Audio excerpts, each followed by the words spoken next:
Okay, so episode 6 of Ahsoka had a ton of major details and questions that need answering, and chief among them has to be what's up with the Dathomiri catacomb situation. As the episode progressed, it became pretty clear that in exchange for the Nightsisters contacting Morgan Elsbeth and leading her to Thrawn, Thrawn would take them and their dead back to his galaxy. And it's an interesting deal because it brings up a lot of questions like what do the Great Mothers intend to do with this, and more importantly, what is Thrawn really up to? So let's take a closer look at the clues that we have so far to see if we can really figure out how all this fits into Thrawn's great master plan for reconquering the galaxy. So when we first arrive on Peridea, we're greeted by the three Great Mothers, who are usually the matriarch of the Dathomiri people, leaders of the Nightsisters.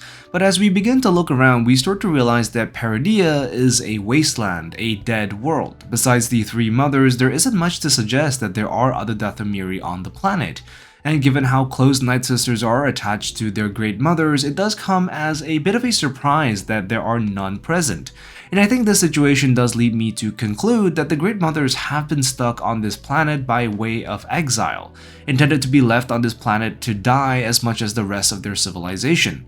And so with Thrawn now stranded on the planet as well due to Ezra's intervention, it's a bit of a marriage of convenience between Thrawn and the Great Mothers, with the Mothers supporting his cause in exchange for passage off-world. So from the Great Mother's perspective, it becomes pretty clear what they want, which is essentially a fresh start in a whole other galaxy. Throughout the episode, we can see Thrawn's night troopers load the coffins onto the Chimera, which also raises the question of what is their intended use. Well, we learned from Thrawn that taking the coffins with them wasn't really his idea, but part of the terms and conditions of his deal with the Great Mothers. You shall begin the cargo transfer as per my agreement with the Great Mothers. And it's really no surprise what the purpose of that is. Considering the fact that we already know that Nightsister magic involves raising the dead, you can be assured that the dead Dathomiri here will serve the same purpose. Given that the Great Mothers are entering a whole new galaxy, they will need soldiers to carve out territory of their own. So it really makes a whole lot of sense that they would want to bring the dead with them. After all, Morgan Elsbeth does mention that the sheer size of the catacombs will take them 3 full rotations before they can fully load everything. I have seen the catacombs. It will take some time. At least 3 rotations. Which lets us know that there is a lot. More than enough to raise a whole army, and far more than what Mother Talzin had during their defense of Dathomir during the Clone Wars. But how does this all fit into Thrawn's narrative? Well, besides the fact that he needed the Great Mothers to contact Morgan Elsbeth, you can bet that there is more to what Thrawn hopes to get out of this temporary alliance. Given that the Great Mothers are capable of raising the dead, you can be sure that this is something Thrawn would want to capitalize on. And something that he might have already done so. By allying himself with the Great Mothers, Thrawn might have just bought himself a new army of the Undead, ready for action the moment he starts his campaign. Logically, this would make the most sense, the more soldiers the merrier, and given that he might not know what he has or will face when he arrives, having an army of Undead Dathomiri would be really helpful. However, I do think that there is way more to this than merely getting more soldiers. If we go back to the events of Rebels for a moment, during the Battle of Lothal, Thrawn was defeated by something he was totally unable to anticipate. Much like what the Bendu predicted, Thrawn's defeat at the hands of Ezra using the Purgles only worked precisely because Thrawn wasn't able to anticipate the influence of the Force.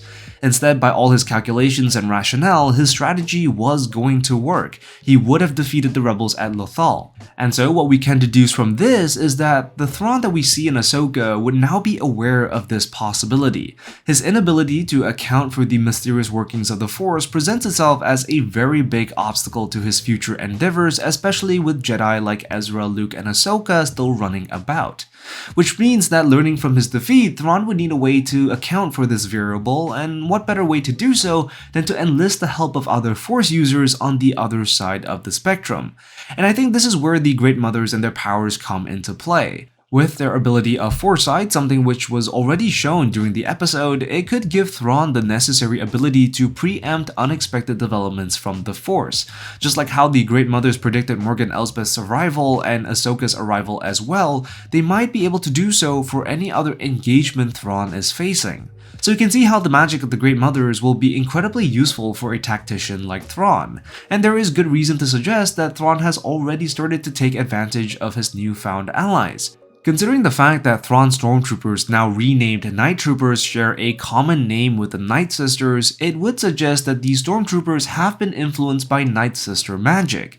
My best guess is that given the limited resources and dwindling supplies Thrawn faced during his exile, it would not be too surprising if he used nightsister magic to revive his fallen soldiers. Given their unthinking and unwavering nature, it wouldn't be too surprising that a cold tactician like Thrawn might prefer them over the common inaptitude among some Imperials. It is also worth mentioning that whilst the stormtroopers could very well be undead soldiers, it might not be as straightforward as that.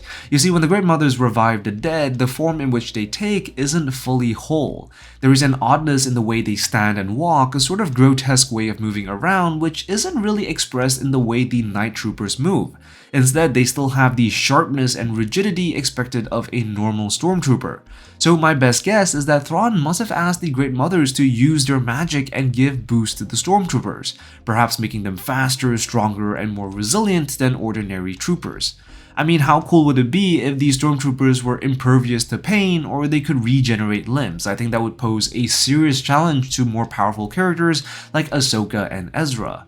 Enoch is perhaps the prime example of what a stormtrooper could look like and act like if they were propped up by nightsister magic.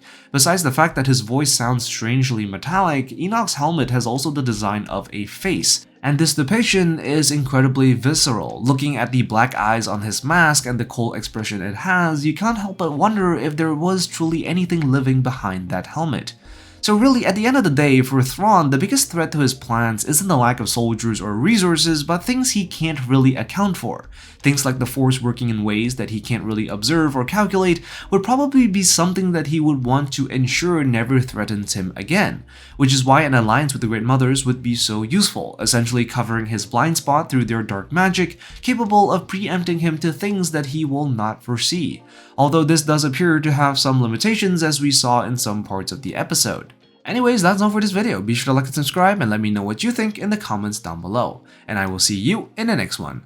I'm the Lost Acolyte, and I have spoken.